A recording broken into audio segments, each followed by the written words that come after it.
Olá, está no ar o programa Transição e é com muita alegria, mas muita alegria mesmo, que contamos com a sua presença. E mais um ano se passou e a esperança de um mundo melhor surge no coração de todas as pessoas. E para conversar conosco sobre a chegada de uma nova era, contamos com a participação do orador, médium e educador Divaldo Pereira Franco. Olá, Divaldo. Como vamos?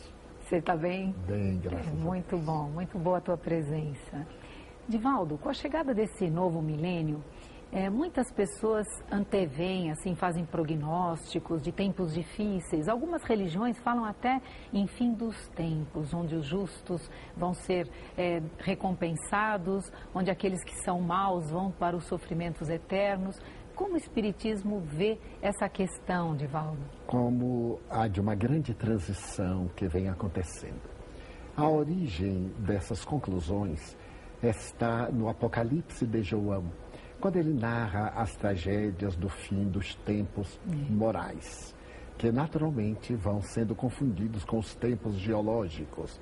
Jesus também referiu-se, como nós lemos em Marcos 13, versículos 1:33, é fascinante notar que ele saía do santuário de Jerusalém e disse aos discípulos que aquelas pedras ruiriam e chegaria tempo em que não ficaria sequer uma sobre a outra. Sim. Atravessaram o vale do Cedron e foram para o Jardim das Oliveiras. Então os discípulos, assustados, perguntaram ao Senhor: dize-nos quando isto vai acontecer, como será? E ele narra o célebre sermão profético. É um sermão caracterizado por imagens muito fortes, ao sabor da mentalidade da época, que hoje, perfeitamente decodificadas, essas imagens encontram perfeita compreensão nos acontecimentos, tanto do planeta, como da situação socioeconômico-moral da criatura humana. Vemos os tsunamis, as erupções vulcânicas, as tragédias, as chuvas, a mudança climatérica, o aquecimento global do planeta, como efeitos naturais de todo um processo de mudanças. E vemos também a violência urbana, o desequilíbrio, a vulgaridade, como de transformações morais. O Espiritismo estabelece que a Terra é um planeta de provas e de expiações.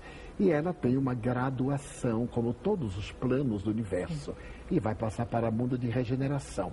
Estamos vivendo essa transição, essas mudanças para um mundo melhor. Acreditar que tudo acabaria num caos e que os espíritos eleitos iriam para o reino eterno de ociosidade e os maus para uma punição perpétua, não deixa de ser uma imagem psicológica infantil, ainda ingênua, de punições e de prêmios. Se nós considerarmos a eternidade do ponto de vista além do tempo e do espaço, essas colocações são muito pueris.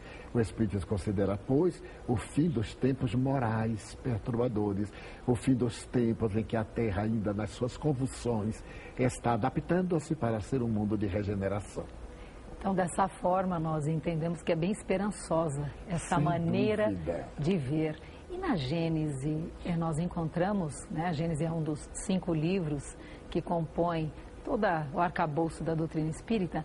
Em A Gênese nós temos ali vários pontos onde os espíritos dizem a respeito de que nessa época espíritos mais evoluídos, tanto intelectualmente quanto moralmente, estariam presentes nesse momento de transição. O que você tem a dizer, Divaldo? Sem dúvida. É a última parte, aliás, da Gênese. A Era Nova é o último capítulo. Kardec fala de que a Terra seria visitada por espíritos nobres para promover o progresso. Não é a primeira vez. Oportunamente, nos períodos mais primários, nós recebemos visitantes de outra dimensão. Discute-se se de Capela, se da constelação de Cocheiro. É secundário. O espírito nobre Emmanuel narra-nos em A Caminho da Luz que esses espíritos vieram da constelação de Capela, lá de Cocheiro. E eu confesso concordar plenamente com a palavra autorizada do nobre mentor. Mas se não foi de Capela, foi de outro plano. Porque nós vimos subitamente a erupção de cultura, as raças, a raça ariana aparecer, o israelita, o árabe, os indo-europeus, com características muito próprias de regiões totalmente diferentes da Terra, do Pithecanthropus erectus ao Homo sapiens, com as nossas características. Então, Kardec anuncia que virá um espírito de uma nova era.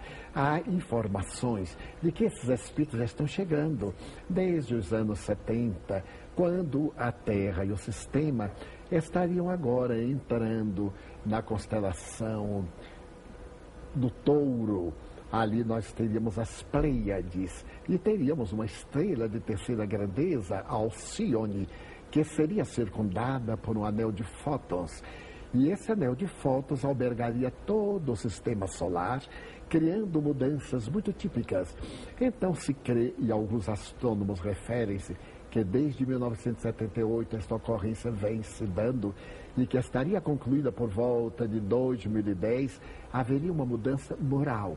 Espíritos, quiçá, dessa região viriam habitar a Terra e os maus já não encontrariam campo para reencarnar na Terra, iriam para o exílio, confirmando a tese do anjo caído da Bíblia e daqueles que dizem que os maus serão punidos.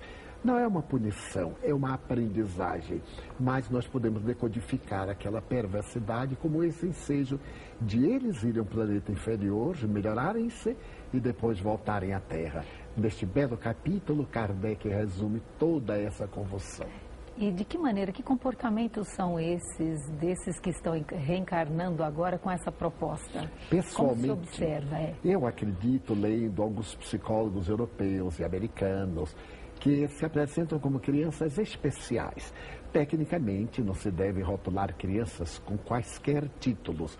Alguns rotularam como as crianças índigo, outros como as crianças cristais. Para mim, confesso, é muito secundário, porque lido com crianças há 56 anos. Convivo, trabalhamos desde o recém-nascido ao adolescente nas escolas profissionais. Então nós notamos uma mudança muito curiosa. Os psicólogos percebem que a hiperatividade infantil dobrou de maneira expressiva nos últimos tempos, né? Crianças com uma percepção, conhecimento da vida muito grande, uma faculdade de entender que não são manipuláveis. Então, eu acredito que esse conceito denominado índigo e cristal, tirando-se o título que é secundário, caracteriza as crianças da nova era. E eu conheço algumas que estão dentro desse padrão, uma vivacidade intelecto-moral que surpreende. Então, é bom as pessoas não confundirem com atitudes mais agressivas e confundirem, ou hiperatividade, como você colocou. É bom realçar isso para os pais, porque alguns estão encontrando, eu diria até um desculpismo para alguns comportamentos inadequados, para dizer que são, não, essa criança é uma criança índigo. Tirar o rótulo, não é, Divaldo? É um erro grave. Tirar, né? Eles estão com características diferenciadas para proporcionar o surgimento de uma nova psicopedagogia, uma psicologia infantil e uma pedagogia adequada. Não se pode permitir que a criança seja mal educada. Perfeito. E trazendo a hiperatividade, a terapêutica médica oferece um painel enorme, um leque de recursos muito bons. As psicoterapias estão aí para poder ajudar. É amar e disciplinar. E não encontrar mecanismo de justificativa para que essas crianças deem campo às inclinações negativas que trazem, ou aos processos orgânicos e nervosos que os espíritos ainda não conseguiram equilibrar. Divaldo, muito se fala na chegada de um mundo de regeneração, enquanto o que nós vivemos hoje ainda passando por essa transição de um planeta de provas e expiações. Como é, para quem nunca ouviu falar, como é isso? Que transição é essa desses dois mundos?